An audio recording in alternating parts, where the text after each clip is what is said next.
The thoughts can keep coming, but the belief in them will stop. This is the difference. Maybe you are thinking that somehow you should stop the thoughts forcefully. I will stop them. I will find a way of stopping. And some people can do it also for short periods of time. There are some practices also, some meditation, pranayama, all these things may stop thoughts or slow them down for some time. But this is not the emphasis here, and it's hard work. You have to stay with it. Yeah, that's what I always observe my thoughts. Yes. And try to make gaps in between the thoughts. Yes. Just observing. First of all, understand something. If you have no interest in a thought, it has no power. I think we can agree or not. Yeah. If you have no interest in something, also if any thought or anything is felt to be insignificant for you, you don't have to transcend it. True or not? It doesn't get even to the place to think, oh yes, I have to overcome this. It simply doesn't exist if it has no interest for you. Yeah, Yes. I understand those. Yeah. But somehow they comes again and... They will come because when they come, they get 5-star service from you.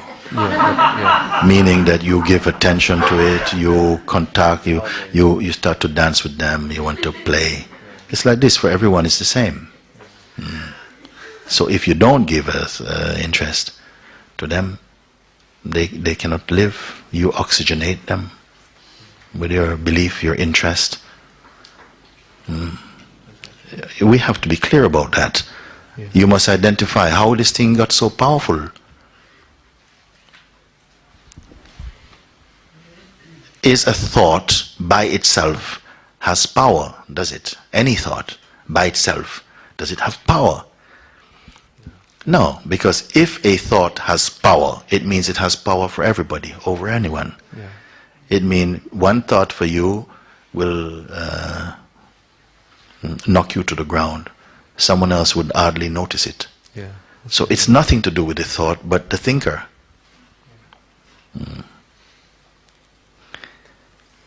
So the thinker, the effect is on the thinker. What is the thinker? Can the thinker be identified?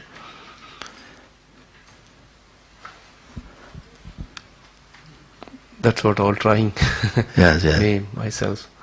Yeah. But still, the trying is again making something to do like or something Yes, to yes. get. So that's Yes. also... Yes. Something watches this also.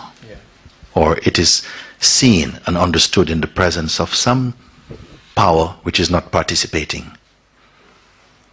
Could the thinker also be a thought? Let's look. Could the thinker itself be a thought? Can it be found? Can anyone find a thinker? Yeah, thinker also be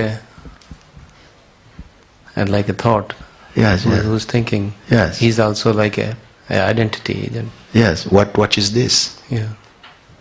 What observes this? Yeah. Do now. Look. We're onto something.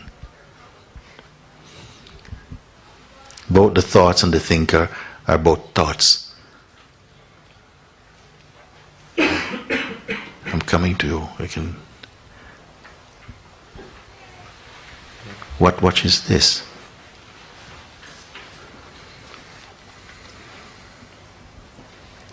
We're not playing a head game. It has to be that something is alert or earnest enough to come to clarity about these things. Otherwise, a sense of molestation will continue. Something is believing in the thinker. Some power in you. The power to believe, to identify, and the power of attention. These powers are working in you. Exactly. Yes. Without them, they oxygenate the thoughts. These powers that are in you. The power of attention or interest go. And then if there's belief. So thoughts by themselves, they don't have the power. There has to be joined by some belief. You have to believe. And when you believe, you identify. And then the soup thickens. You're still not this. But the more this becomes active, the more somehow the force of some kind of hypnosis is taking place.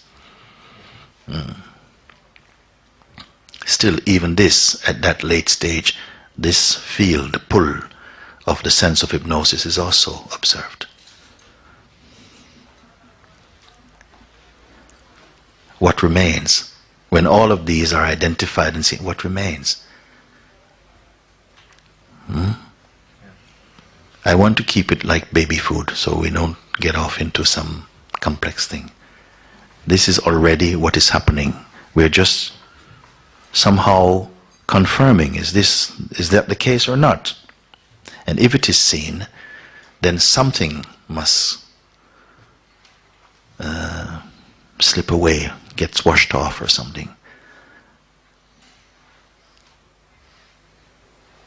Bring me to the point that you're having trouble. You say, what happened? These things are happening. Sometimes it comes in focus, some thoughts, and then they go again. And yes, come again now. Thoughts comes and goes again. Yes. But if I... but you say something. The thoughts, they come and go as they do for everybody. Yeah. Actually, okay? But you said something. You say this. I want them to stop. Yeah. Isn't it?